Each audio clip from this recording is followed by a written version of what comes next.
the mental health benefits of contact with nature.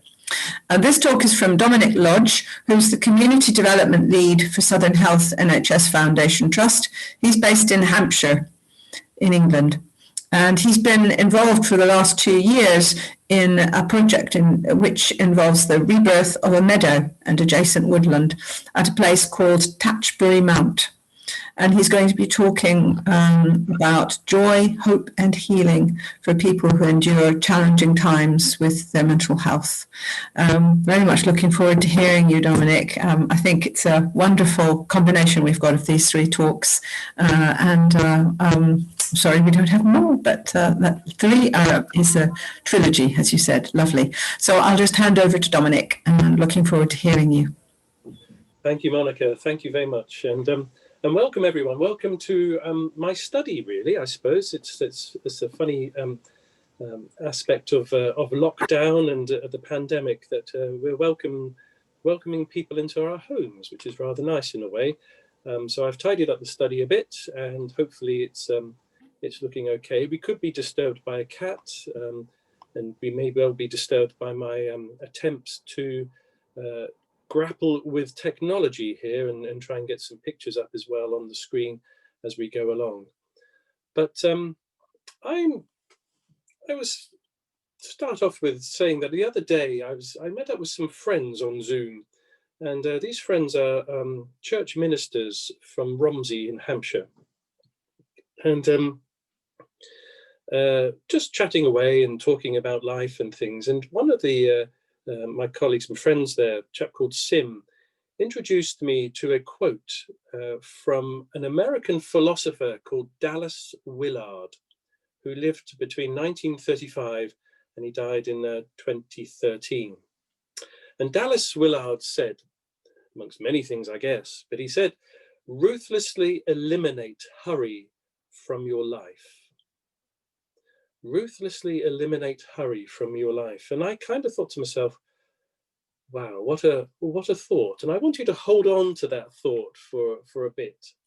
I don't know about you, but when I hurry, I tend to miss things. I sometimes make mistakes. I can certainly get frustrated and anxious too. And oftentimes, if I'm in a hurry here, my beautiful wife will tell me to go for a walk. To take some time out, pause, chill for a bit, and that's good advice. But this is a wonderful story, hopefully, and it's a story of great joy that I've experienced over the last couple of years, and it's a story that starts in the place where I work, which is a place called Tatchbury Mount, and Tatchbury Mount lies on the eastern edge of the New Forest National Park. And for the past 90 years, it has had hospital buildings on its site, either supporting people who have a learning disability and latterly people both young and old who have some significant challenges with their mental health.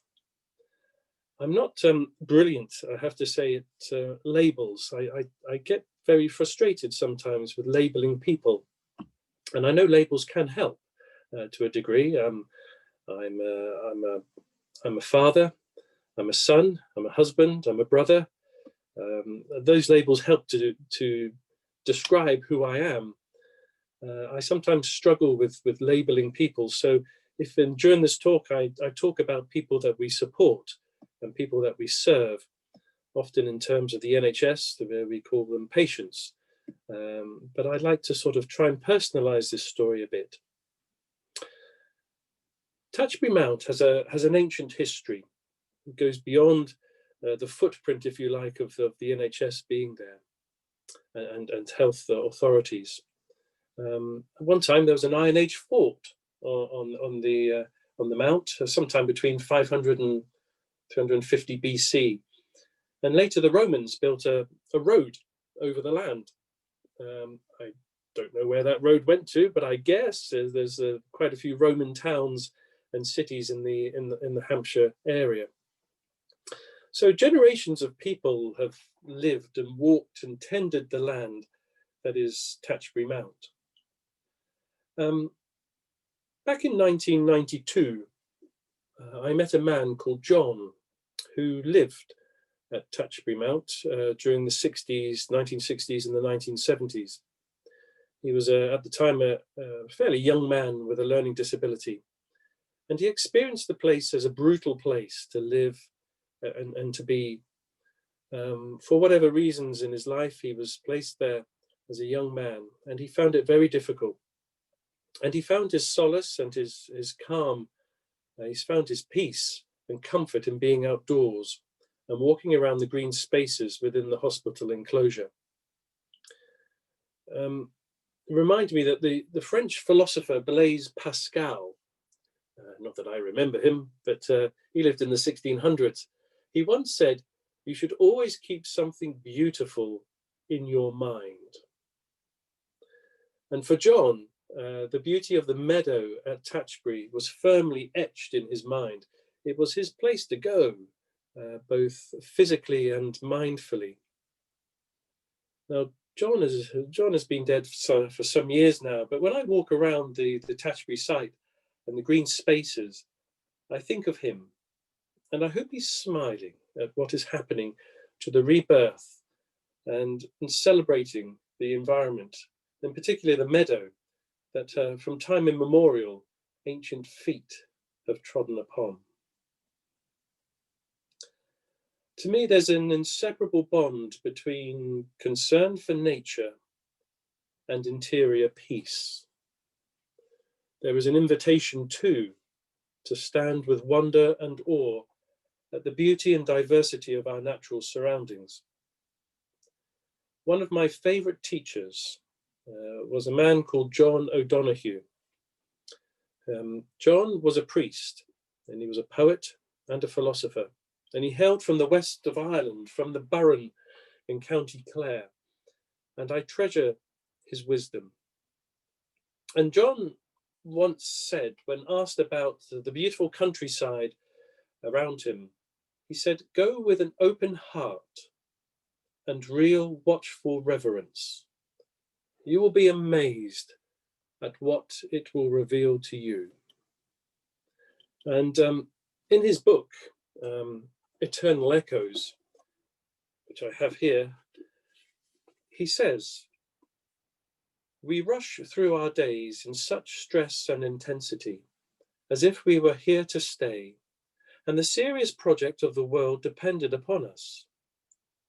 We worry and grow anxious. We magnify trivia until they become important enough to control our lives. Yet all the time we have forgotten that we are but temporary sojourners." And there was a sense really that I got from reading John's work, John O'Donoghue's work, is that we are, as in the history of Touchbury, people that will tread upon the land, and we are here but for a spell and for a while, and we are to take care of that land and to pass that land on to future generations. John talked of stillness, of belonging, of delighting in the soul of nature and of the sacredness of the earth. Take it a bit further, in the mid-1980s, my dear friend Bert White introduced me to Delia Smith. Now, we in the UK know Delia through her cookbooks and her wonderful culinary skills. I don't know about you, but many a Christmas day is spent in this house studying Delia's Christmas collection and trying to figure out how to cook the red cabbage and things like that. It was a wonderful meeting with Delia. I doubt very much if you remember me at all, but I certainly remembered our encounter. And it was a time to talk about food, yes, but she also shared some of her thoughts on nature and introduced me to the poetry of Elizabeth Barrett Browning. Now, Elizabeth Barrett Browning lived between 1806 and 1861. And I was so entranced by some of the poetry that Delia shared that I went out as a student and bought a book in a secondhand bookshop in Guildford. And I have it here. And the book was printed in 1876. And so not long after Elizabeth Barrett Browning's death. and it's a bit moth-eaten and dog-eared. But in it, if I put my glasses on, I can tell you what really captured my imagination. Elizabeth Barrett Browning said, "Earth's crammed with heaven, and every bush afire with God. But only he who sees takes off his shoes. The rest sit round it and pluck blackberries." And from that, I kind of understood that there is a beauty of nature, that if we see that, we will take off our shoes in reverence, and we would understand the sacredness of the earth and the sacredness of what we're looking at. And so a common theme is about the beauty of nature, but it's only fully appreciated if we take time to stand still, be still, and see, to feel the earth under our feet, and to watch, to listen, and to ruthlessly eliminate hurry. Now, where is this leading? This led in 2018, we engaged, partnered, and worked with the New Forest National Park Authority. And it was a wonderful, providential partnership. In 2018, a lady called Angela Peters from the New Forest National Park's Nature's Stepping Stones project visited us. And she revealed to us, by name if you like, the beauty of the green spaces around Tatchbury. And so we were introduced to things like tormentil, marsh thistles and yarrow growing in abundance. And we were being visited by peacock butterflies, bumblebees, grasshoppers and soldier beetles, creatures I'd never heard of, to be honest. But the meadowland was teeming with life. And if I can get my picture up, I've taken this from Caroline this morning, who gave a wonderful talk, and she did various things with her background. And I'm just trying to show you, I don't know if you can see, but various things behind me. This is the woodland next to the meadowland at Tatchbury. And this is the meadow itself. You might be able to see this. Here it is.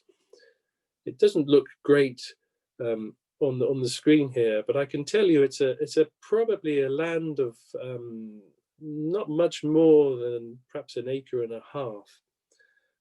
And this was taken a few weeks ago as autumn started. And here's another picture, if I can get it up. Let's have a look. There we are. I've got the buildings in the background here, as you can see. And this is the land that we're talking about. And this is the land that Angela came and taught me, really, how to appreciate the beauty of it and what was within it. All right, let me see if I might as well keep this background on, why not? So you can see what I'm talking about here.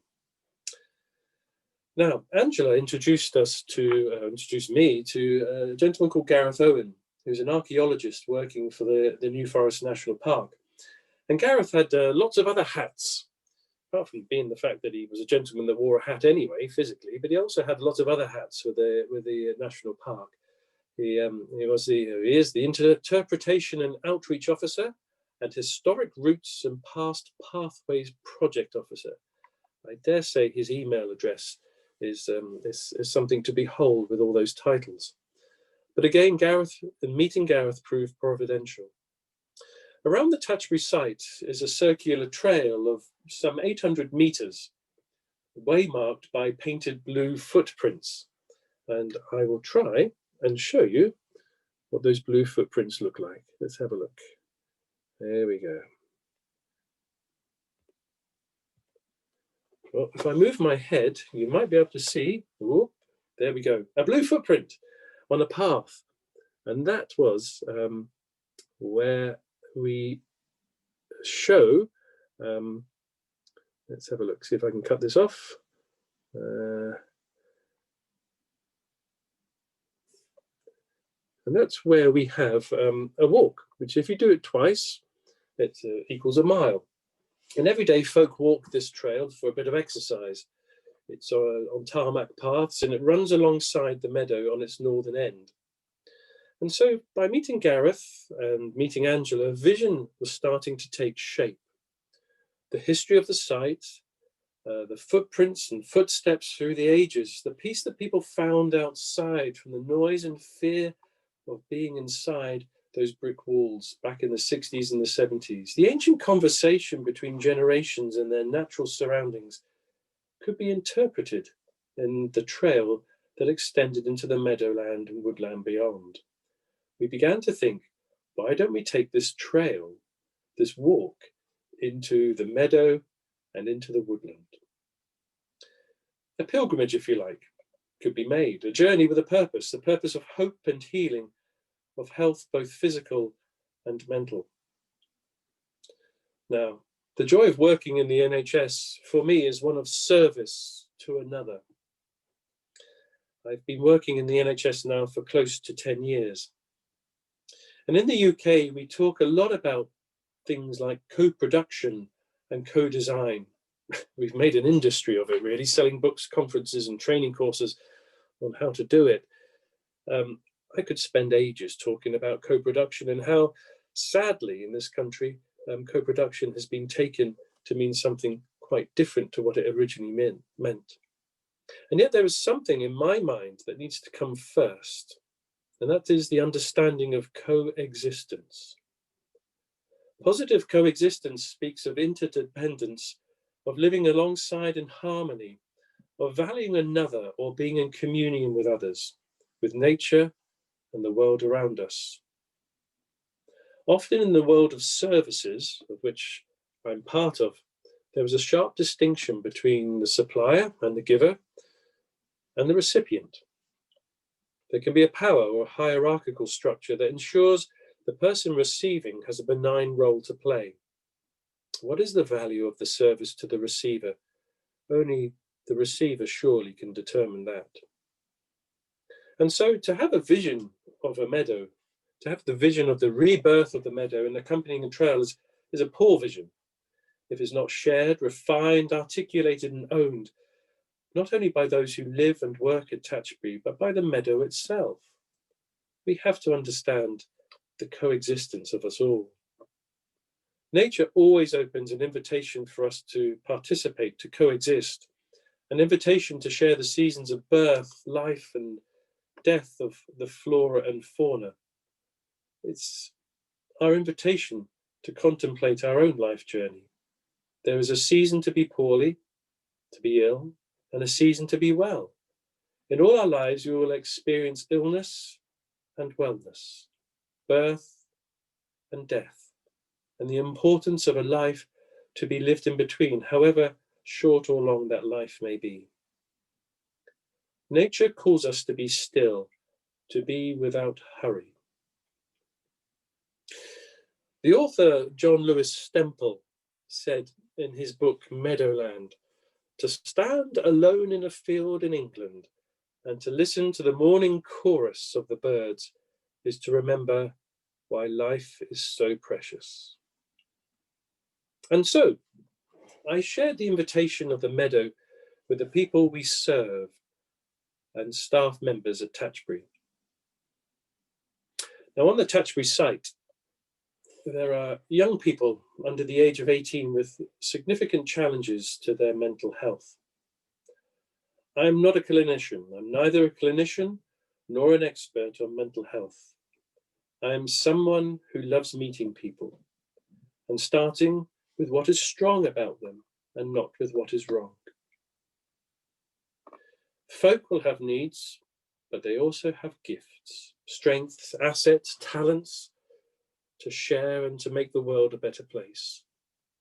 And so I met up with a small group of young ladies whom we support, and they transformed the vision. Perhaps their illnesses opened a deeper understanding as they had such an insight that was not looking to modify or change nature, but to caress and work in harmony with it. And so the young ladies introduced me to fairy doors, rainbow benches, and light boxes. And furthermore, there was a depth to their reasoning that spoke of hope, lightness, and joy.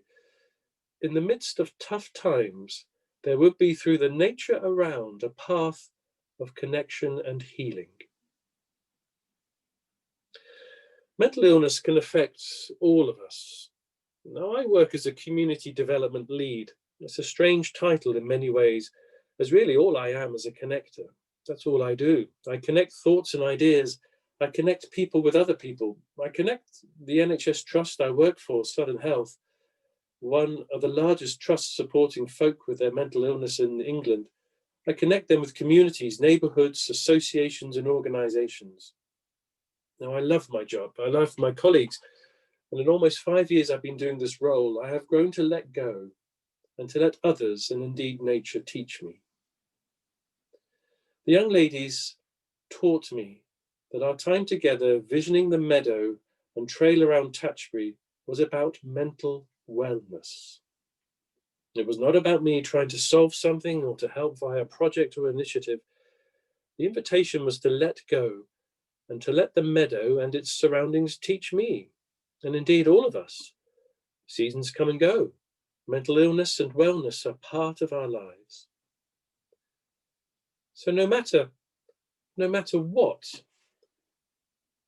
the season is, the meadow is alive and calls us. Always that invitation, always that calling to watch, learn and drink the scene. There is a deep well of wellness to be drawn from the meadow and from the woods that surround it. Angela Peters from the New Forest National Park introduced me to Rob West, a conservationist and founder of Vesper Conservation and Ecology of Stockbridge, Hampshire.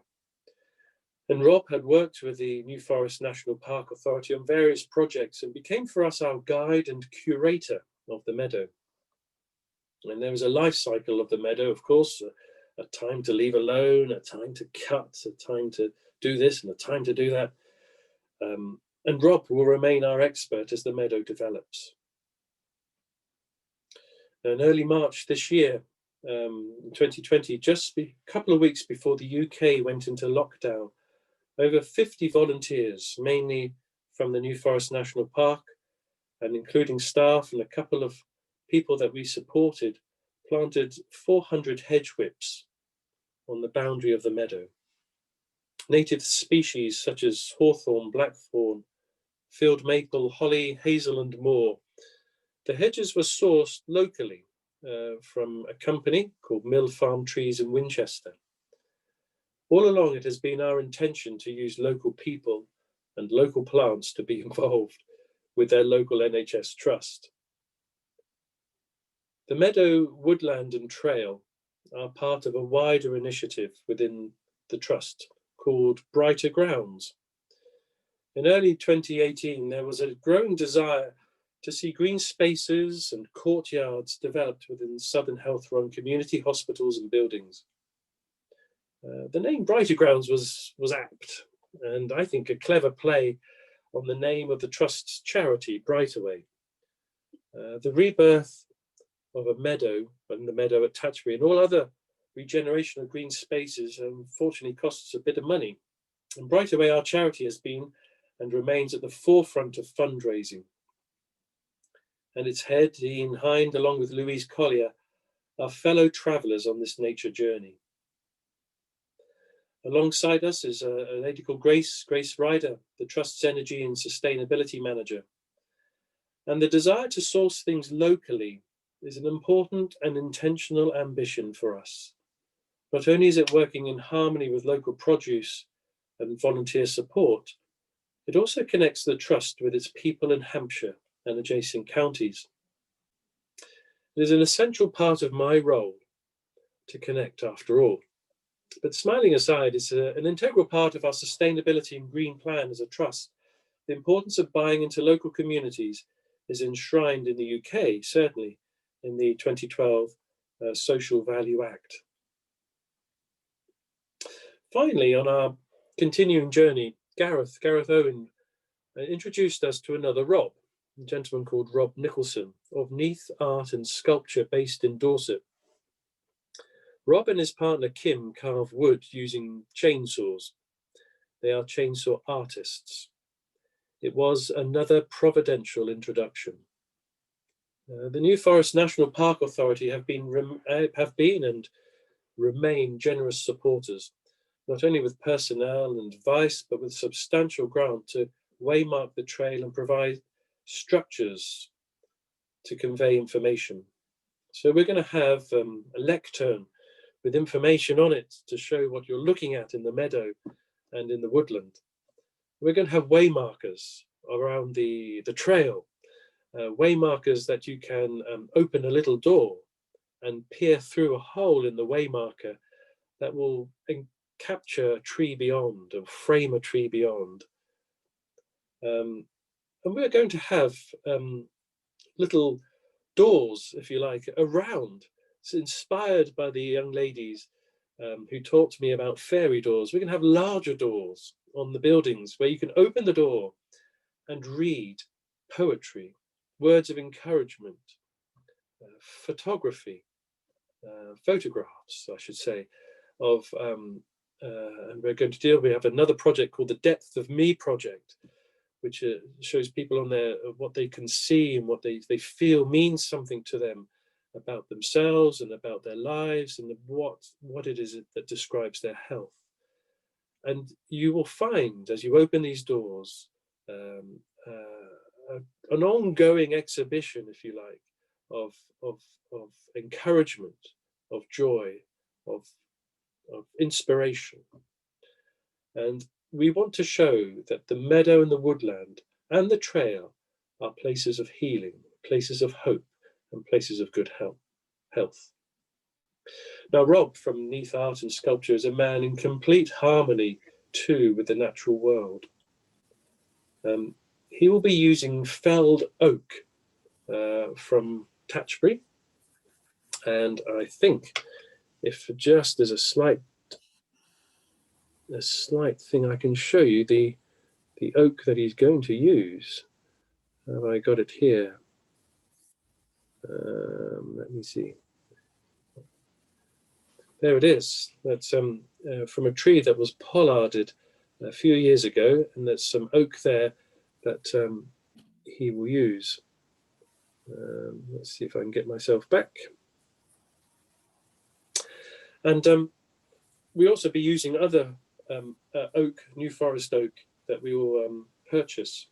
And Rob and Kim will create a bench from this and a series of waymarkers. But they won't do this in isolation. They won't come around and just carve. They will be guided and inspired by those receiving care and support through a series of workshops. And that is the joy I think I found when Rob came to visit us and talk to us. And indeed, our friends from the New Forest National Park. It has been a wonderful partnership and combination of people coming together and really talking about the healing nature of the meadow, of the woodland, and of the hope that it brings to those who are struggling with some challenges in their lives, both physically and mentally. Now,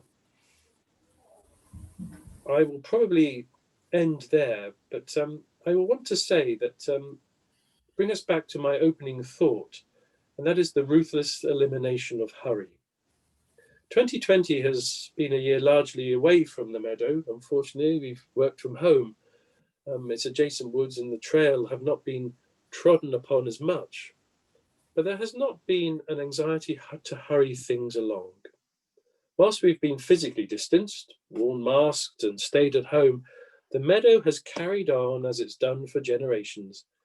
And our journey started in 2018, and it will go at the speed of trust. The trust that we will honour and respect the land, and that in return the land will heal, provide hope, and strengthen health.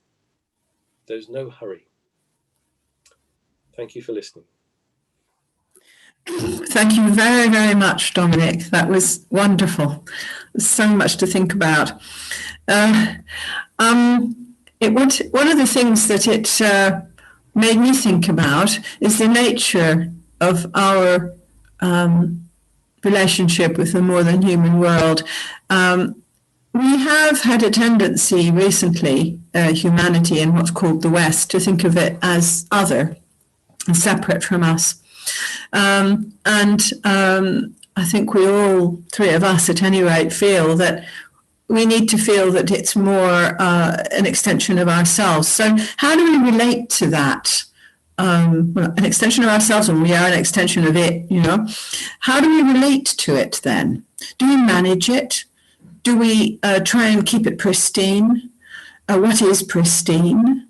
Do we simply leave it alone? There are a lot of questions about this. I mean, I see this in Epping Forest near me, where the managers are trying to work out, should they leave the pollarded trees to just turn back into trees that would not have been pollarded as far as possible? Should they try to reproduce what was done in the past? And you can see them struggling with this. But I think it is very important, actually, to realize that as part of that environment, we do manage it just as other species do. But there's a degree of management that is appropriate. So how do we decide what degree is appropriate? But what you've talked about in terms of, as you described it, regenerating woodland or meadow, I mean, that does raise questions about what does it mean to regenerate. But I don't think we need to worry too much about that, because we can't really answer it.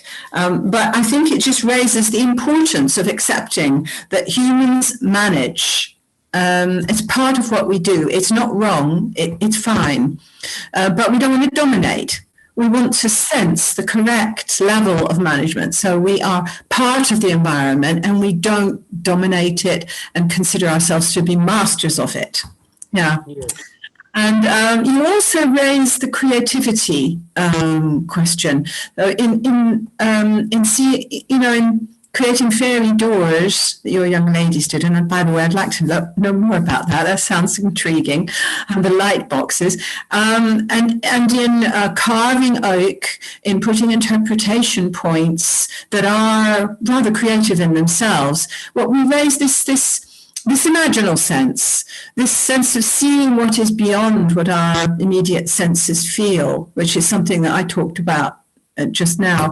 And I think that's really very important, to let go and let your imagination work and create what we perceive as beauty. And I think beauty comes from when we allow ourselves to enter the liminal space where we sense something beyond and we create something that comes from that imaginal sense. And that I think that's what you're talking about in allowing the chainsaw artists to work and allowing the young ladies to do what they did in the meadow. So those were two very interesting themes that came into my mind from what you were saying. So I'm not sure I've got a question except about the fairy doors and the light boxes. But it is intriguing, actually, Monica. And it's also, I joked yesterday on Twitter. I put something out that said, my talk is about standing in a field. And part of that was serious as well, that for me, being in the meadow there, it's not a vast swathe of land, but it's a small parcel of land. But I just... it's about letting the meadow talk to us or tell us about how to shape it. And so by standing still in the middle of it, if you like, you can visualize and see. There's no hurry to create a path, if you like. And you talked about management there, Monica, in terms of we found some things in the meadow that shouldn't be there. Some invasive species of plant that are not native to the meadow at all, that have found themselves blown in on the wind, so to speak. And they've had to be sort of managed, if you like, away from it and put somewhere else. And so it was a case of listening and sort of finding out how that would interpret itself. But yeah, the fairy doors are interesting, actually. They're quite tiny. And the idea behind it, the inspiration that the young ladies gave me, I mean, the fairy doors are quite whimsical in many respects. It's about perhaps searching out a the tiny little things are probably only about 6 centimeters high, maybe 10 centimeters high, and they're put at a base of a tree maybe, and they're attached to the tree in some way, and you can go along and perhaps open a little door and see who's in there, and it's about discovery and about enjoyment in the woodland there. But it had the deeper implication for me was about opening a door.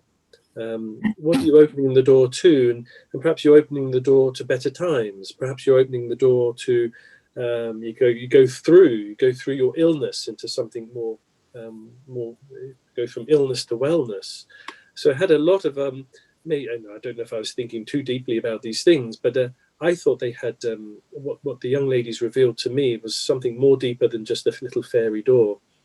And the light box, the idea that shapes and things perhaps hanging in the tree could reveal shadows and light and frame things for you, so you could actually look through things and see something else beyond.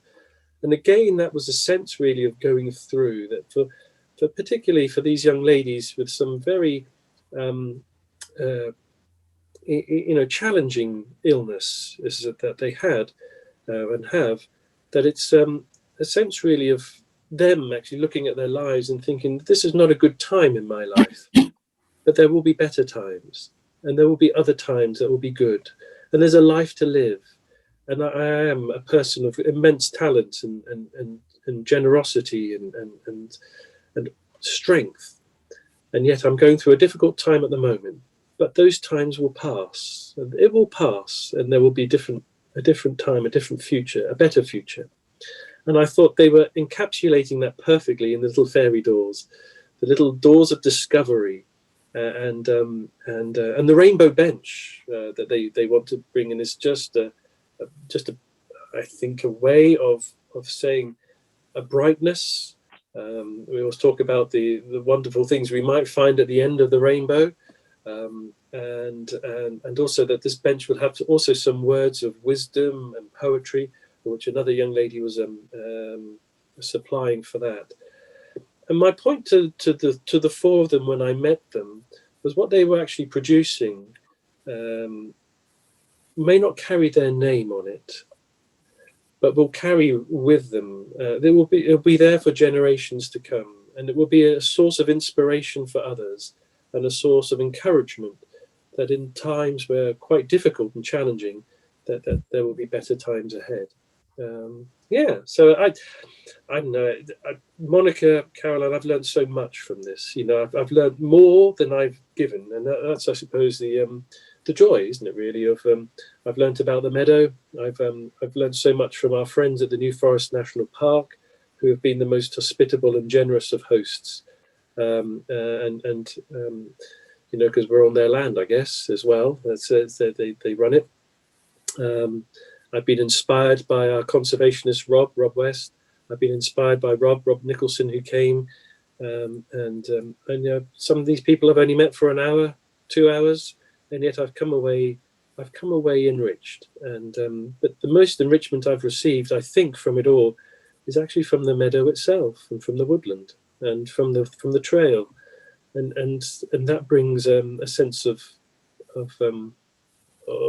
peace and encouragement for me. And the reason I started with the idea of eliminating hurry is because I work at Tatchbury. I work in the office there. There are quite a few hundred people that are probably on the site working, and sometimes you look out your window and you see people hurrying from one meeting to the next, and I guess that's essential in some ways, but there's another way of saying, let's just pause a while, and let's create a space where we can pause, and we don't have to be in a hurry, and we can let the meadow talk to us. What I loved was that I felt like your whole talk embodied that thought about eliminating hurry. Just the way you delivered it, the ideas that you brought in, the kind of poetry of the whole thing was just beautiful. And I'm also struck by these fairy doors, and for me, there's a real depth in that. It's almost when people become unwell, quite often they lose their creativity, they can lose connection with their capacity to play. And it feels like you need those things in order to relate to the world. And these fairy doors almost open that capacity for creativity and for play, and to go beyond our own ego. Yes. That's what I loved about this. Stop hurrying. Go beyond. There's something else going on in the world. Let's listen to it. So anyway, thank you, Dominic.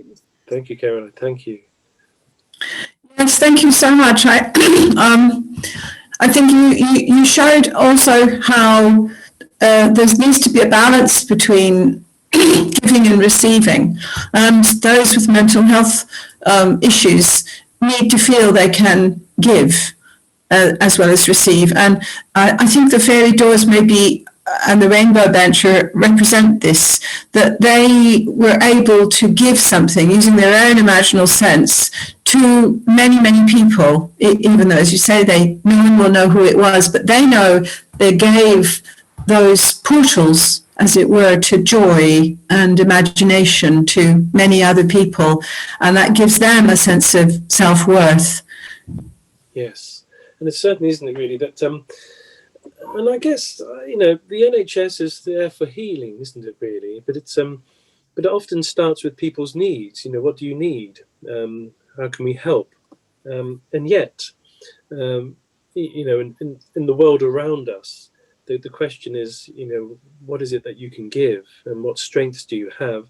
So say it's for me, starting with what is strong about somebody, and not with what is wrong, and that is the basis. I've tried to live my working life and my personal life too, is to see that beauty in each person, and what can they bring, and what talents do they have.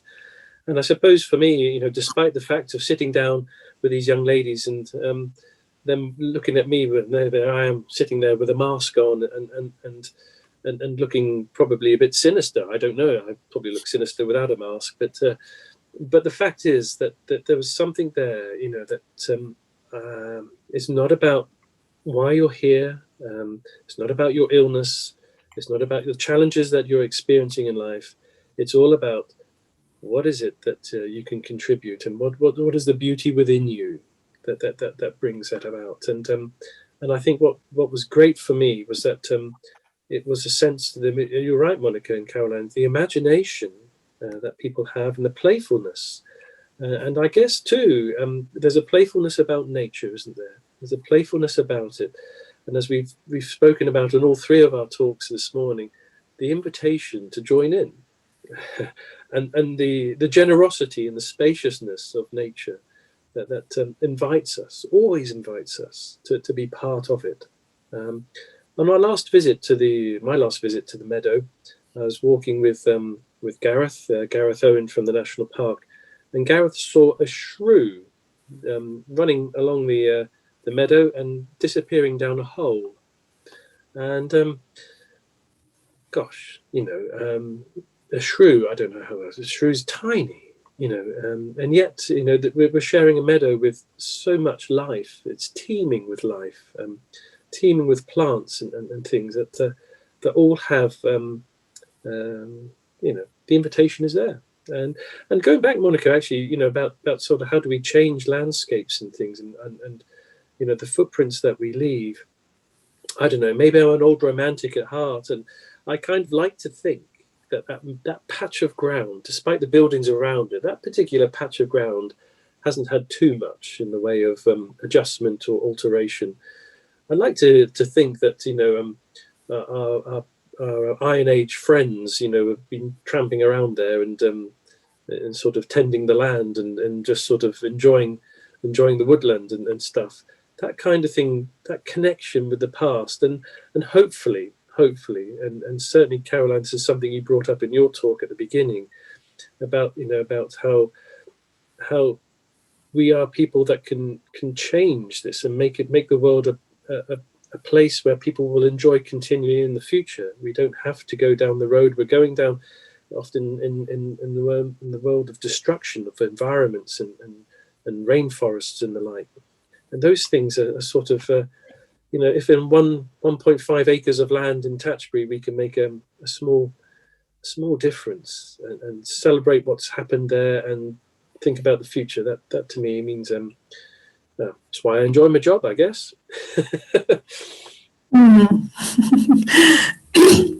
Well, there don't seem to be any questions coming up to put to you in the Q&A. So shall we close there, or does Caroline, do you want to say any more? Just an enormous thank you. I so enjoyed both of your talks. I feel like that I've been taken on a journey this morning, and at the moment I can hear the birds song outside, and I'm listening to it differently. Yeah, well, okay. Well, I would like to thank you, Caroline, and you, Dominic, very much also. It's been wonderful to do this together with you, to bring together very different perspectives on the same fundamental question, which is so important to all of us.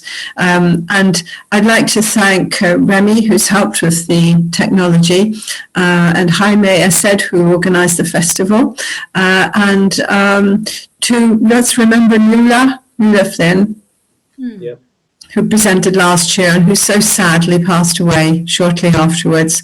And hopefully we will do this again, and more people will be involved next year.